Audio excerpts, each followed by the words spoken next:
Saya hidup dari kecil di daerah yang sangat miskin, daerah Flores Timur, daerah Pulau Lembata yang sangat miskin. Kami sekolah juga tidak pakai baju, hanya ada celana-celana saja, pakai sepatu pun tidak. Jangan sepatu, sendal jepit juga nggak ada. Mengambil air itu untuk usia saya berkilo-kilometer. Mandi itu kadang-kadang mandi besar ya, di tempat tiap Jumat aja. Selebihnya itu mandi digosok dari badan.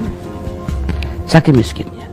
Kadang-kadang kami makan itu dari biji asam, kemudian biji mangga yang kering itu, kemudian buah dari bakau, dan sangat miskin sekali. Kadang-kadang satu hari itu makan satu potong kelapa saja itu yang diiris kecil itu luar biasa. Jadi dengan kemiskinan sejak kecil itulah membuat saya sekarang waktunya lah puncak prestasi politik saya untuk rakyat dimanapun, untuk orang miskin, dan doa orang miskin itu dijawab oleh Allah Subhanahu. Dari NTT ya ke Jakarta, ya naik perahu lah selama 7 hari, naik perahu, kemudian naik kereta, naik kapal perahu, kemudian datang ke Jakarta, kemudian menjadi penjaga sekolah, menjadi tukang sapu di SMP Muhammadiyah, sekarang OB, dulu tukang sapu, penjaga sekolah demi Allah di panti asuhan. Nah saya kalau orang lagi rapat itu saya membeli nasi, kemudian saya nanti kalau ada sisa nasi itulah giliran saya untuk mendapatkan nasi bekas itu. Dan itulah yang kemudian timbul empati pada rakyat luar biasa. Kalau boleh saya nggak mau jadi anggota DPR. Kalau mengkhianati rakyat nggak berani. Dan terlalu banyak air mata di belakang saya, mereka menunggu. Maka ketika saya reses, saya turun. Saya dapat uang 260 juta, saya pasti habis. Saya tidak pernah ada sisa sen pun. Saya bangga sekali bisa memberi sesuatu buat mereka. Dan air mata saya bukan air mata karena ingin diperhatikan orang. Ini tidak, memang saya begitu. Kalau anak saya nangis bahagia, saya juga menangis juga saya. Karena saya tidak ingin mereka menangis karena saya waktu kecil. Saya bercita-cita semua anak Indonesia itu bisa sekolah, bisa ibadah dengan tenang. Mereka bisa mendapatkan kebahagiaan sebagaimana yang kita cita-citakan. Kita nggak boleh ego. Sebagai seorang pemimpin, kita tidak boleh ego. Jangan kita mencita-citakan kebahagiaan kita sendiri, tapi juga kebahagiaan bersama untuk rakyat kita. Saya tidak ingin mengkhianati rakyat saya. Jangan. Terlalu banyak air mata jatuh. Ya, kalau pemimpin Indonesia tidak boleh membuat air mata rakyat terlalu banyak jatuh. Dia akan menjadi saksi, dan itu bertanggung jawab luar biasa besar pada Allah Subhanahu Wa Taala. Dan saya sadar untuk itu.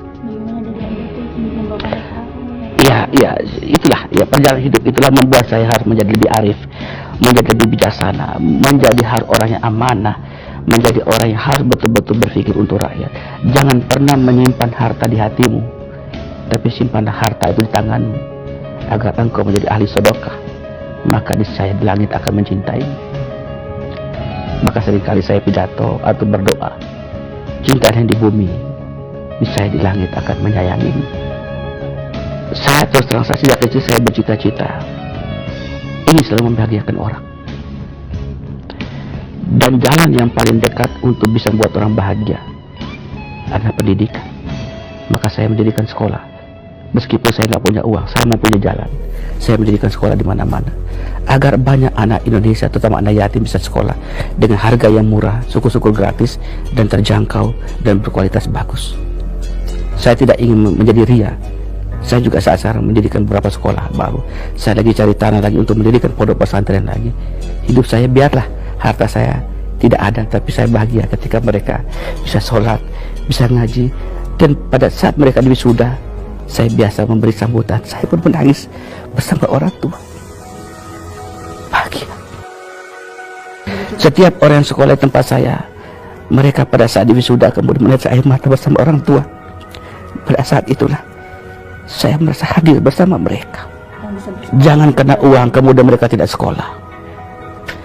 Terlalu banyak negeri ini berjanji kepada orang miskin, tetapi tidak pula mereka menghargai anak yatim, tidak menghargai orang miskin. Faktanya banyak anak miskin tidak sekolah. Banyak pejabat lingkungannya rumahnya mewah, hidup mewah, anak yatim tidak terurus, tidak pernah selesai. Tapi saya malu dengan Tuhan. Saya malu dengan Allah. Saya malu dengan Nabi saya. Dulu Nabi mendirikan agama, menjadikan agama ini penuh dengan peperangan, sampai mau terbunuh. Kita tidak pernah lagi. Kita sekarang tinggal bagaimana menjalankan agama dengan baik. Dan agama itu mengajarkan dua hal yang paling pokok, yaitu imanlah engkau pada Tuhanmu dan beramal solehlah, niscaya banyak rahmat yang datang kepadamu.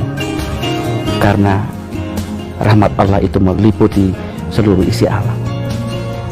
Satu hal, jujurkah kita dengan hati nurani kita sendiri? Jujurkah hati kita mengatakan rakyat Indonesia bagian dari tugas dan tanggung jawab kita? Di pundak kita masih banyak tanggung jawab harus kita kerjakan.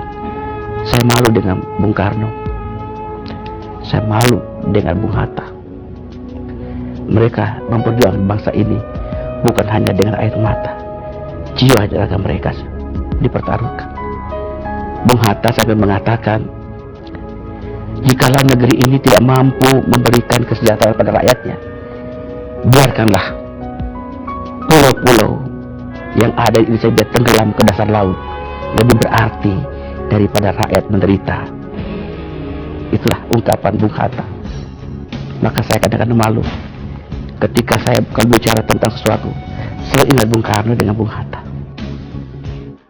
Kenapa? Karena mereka tumbuh bersama masyarakat, mereka hadir bersama masyarakat, dan mereka sangat mencintai rakyat.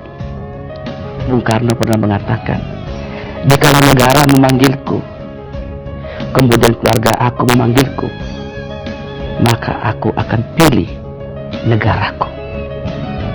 Terima kasih. Anda telah membuat saya terkesima dan kembali mengingat apa